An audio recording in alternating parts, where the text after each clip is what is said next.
Gentlemen, today I have proved that man can break the 50-mile-per-hour speed barrier. Splendid. Give us the benefit of your ineffable wisdom. By my calculations, I can travel around the world in exactly 80 days. We will make history. Passepartout, onward! We are going around the world in 80 days? Brigade us! Gotcha! Time to go. We have a boat to catch. Keen warrior with impeccable survival instincts. I'd have let go by now.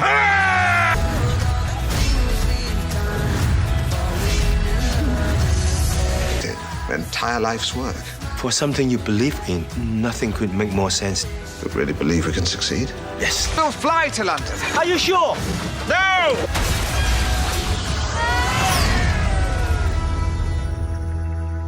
Olá, queridos amigos amantes da arte. Bem-vindo ao nosso canal Moagem de Letras.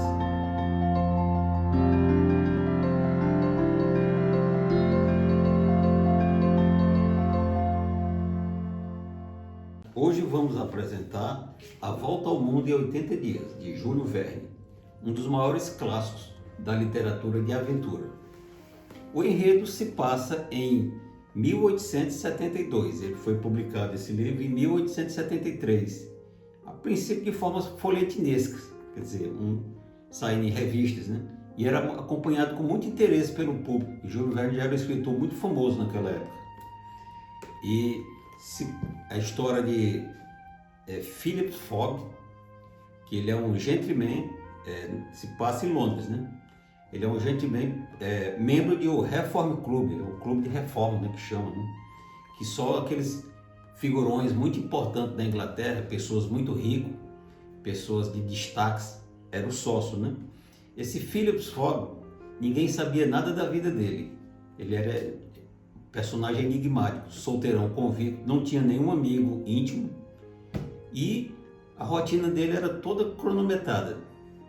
Ele saía de sua casa para o clube e passava o dia no clube, fazia as refeições, lia os jornais e à noite ia jogar o whist, né, o jogo de carta, com esses figurões importantes.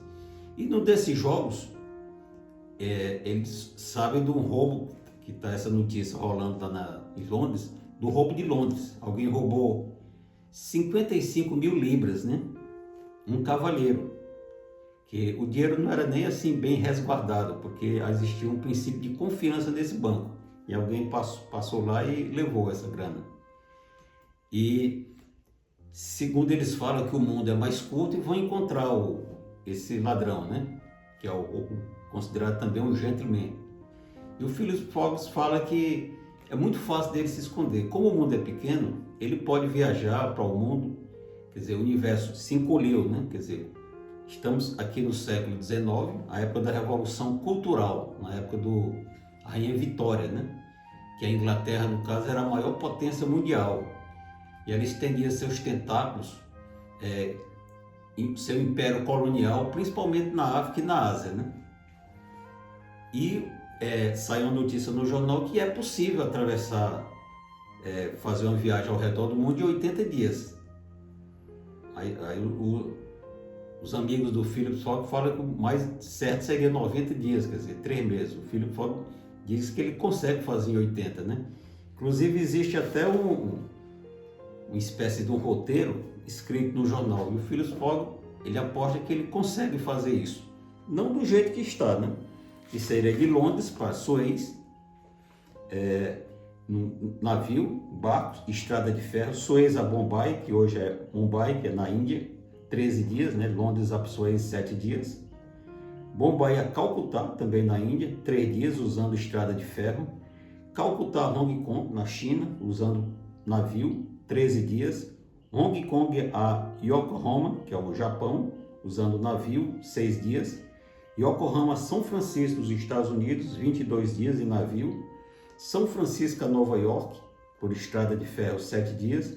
Nova York a Londres, que seria a volta, 9 dias, usando navio e estrada de ferro, no total. 80 dias, né? E os amigos duvidam dele. Quer dizer, os amigos assim, amigos não íntimos, né? Mas que o Phileas Fogg, ninguém sabia nada do passado dele, sabe? Só que ele era milionário, né? Quer dizer, como é que ele conseguiu essa fortuna? Ele nem trabalhava nem nada, né? Quer dizer, a vida dele era só ele seguia um roteiro esquematizado por ele mesmo. Era aquele cara que contava até os passos que dava, né? Inclusive ele demitiu um funcionário dele de muita confiança, porque quando ele fazia barba, a água tinha que ser 86 graus Fahrenheit. E o funcionário entregou uma água com 84 graus Fahrenheit. Por causa desses 2 grauzinhos ele foi expulso. Aí entra no serviço dele um mordomo francês, é o Passepartout. Esse Passepartout, ele tinha sido acrobata de circo, tinha sido cantor itinerante. Quer dizer, ele teve uma vida de muita aventurança, mas ele queria o sossego. E todos os patrões que ele tinha na Inglaterra eram pessoas que gostavam muito de aventura. E ele soube que o Phileas Fogg levava uma vida bem monótona, parada, seria assim, o ideal para ele. E os amigos desse Reform Club fazem aposta com o Phileas Fogg. O Phileas Fogg ele tem uma fortuna de 40 mil libras. Ele disse que aposta 20 mil libras, como ele consegue fazer. E os outros 20 mil é o dinheiro que ele vai precisar para financiar essa viagem dele, né? E aí vai, ele deixa sob custódia esses 20 mil libras e na mesma noite ele chega, o Passepartout esperando aquele patrão monótono, aquela vida que ele queria de sossego, e se surpreende com o patrão chamando ele: vamos viajar. Viajar para onde? Ao redor do mundo. Mas é uma loucura, mas aí vai, né? E as roupas? Bom, leve só a maleta com dinheiro. As roupas a gente vai comprar conforme a conveniência de cada lugar, né? E eles partem faz viagem de navio, faz viagem de trem, faz viagem de trenó com velas, né? De lancha e até em elefante. E nessa viagem, que é na parte de Mumbai, né, que é a cidade hoje, que era Bombay naquela época, para Calcutá, existia uma estrada de chão. A Índia na época era colônia inglesa, a estrada de trem. E essa estrada se esperava que tivesse construído de uma cidade a outra, mas na verdade ela interrompeu. E para não atrasar essa viagem, como não existia mais nenhuma carruagem nem nada, o Phileas Fogg teve que comprar um elefante. Então ele foi com as pessoas no elefante. Ele leva até um militar também inglês que vivia na Índia, de carona desse elefante. E no caminho eles deparam com a cena assim, da religião hindu, uma comitiva, os religiosos brahmanes, né, que chamam, levando um cortejo, um caixão, né? E atrás uma mulher com traços europeus, mulher bonita, né? Que ela estava até dopada com ópio. E qual a finalidade? É porque ela tinha se casado com esse cara muito rico, que era tipo Pachá, né? Quer dizer, são como se fossem príncipes independentes na Índia, porque a Índia tinha muito isso. Às vezes uma região era como se fosse um país, né? Com uma apicultura, tudo diferente. E o Phileas Fogg não fazia, não queria interromper sua viagem por nada, mas essa mulher ia ser queimada com o marido, né? Quer dizer, era tradição. E principalmente o Passepartout, que salva ela, porque ele é muito acrobata, um cara de muita habilidade física, e sai sendo perseguido. Eles no elefante, o povo lá do cortejo, os religiosos fanáticos, atirando nele, correndo, mas ele consegue salvar essa princesa, né? E a princesa tem um primo muito rico em Hong Kong. Só que o primo em Hong Kong, ele chega lá, ele não mora mais lá. Então não deixou nenhum endereço do paradeiro dele. Então essa princesa, essa mulher, que chama de Aouda, ela acompanha o Phileas Fogg e o Passepartout durante essa viagem ao redor do mundo. Só que enquanto o Phileas Fogg está querendo fazer a volta ao mundo em 80 dias, há um detetive inglês que desconfia que o Phileas Fogg foi o ladrão do roubo lá do banco inglês. E há uma recompensa muito grande por captura desse gentleman ladrão. Então ele também faz a volta ao mundo, perseguindo o Phileas Fogg. Quer dizer, ele queria interromper essa viagem o tempo todo. Ele até induz o Passepartout, faz amizade forçada, faz ele usar ópio, né? Há até críticas, né? Quer dizer, e o Phileas Fogg nessa viagem, ele não se interessava por cenários, por hábitos, costumes, cultura de lugar nenhum. Ele passava o tempo no hotel ou nos navios jogando carta com os outros cavaleiros que ele conhecia nessa viagem. Então, todo esse cenário, os enredos, o desenvolvimento era passado por um Passepartout, o mordomo dele, que era muito dinâmico, né? Vivia na rua e entrava em encrencas sem querer, né? Porque às vezes você oferia algum hábito religioso de um lugar sem perceber, né? E o Phileas Fogg veio quando tirava ele dessas enrascadas, né? A Volta ao Mundo em 80 Dias, que há um final até bem surpreendente, ele mostra aqueles países, no caso a Índia, Japão, China, são, no caso aí também a Ásia, né? Aquele período, ele mostra sem nunca ter viajado a nenhum desses países, né? Quer dizer, são descrições meio estigmatizadas dos costumes, dos hábitos. O Júlio Verne, ele estudava muito, ele lia muito, ele passava, assim, digamos, uma manhã lendo todo, preparar o enredo de seus livros com massa de informação para dar uma credibilidade. E você tem a impressão que ele está realmente viajando, e a gente viajando com ele, o leitor, né? Inclusive, na época, quando esse livro foi publicado em tiragens assim, espaçadas, em folhetinescos, os folhetins hoje até chama de novelas, né? Porque cada dia é um capítulo, que tem um gancho para puxar o outro. Os leitores achavam que o Júlio Verne estava viajando realmente. Inclusive, às vezes, ele era até procurado dessas companhias de barcos se ele estava por lá, se ele era um dos passageiros, né?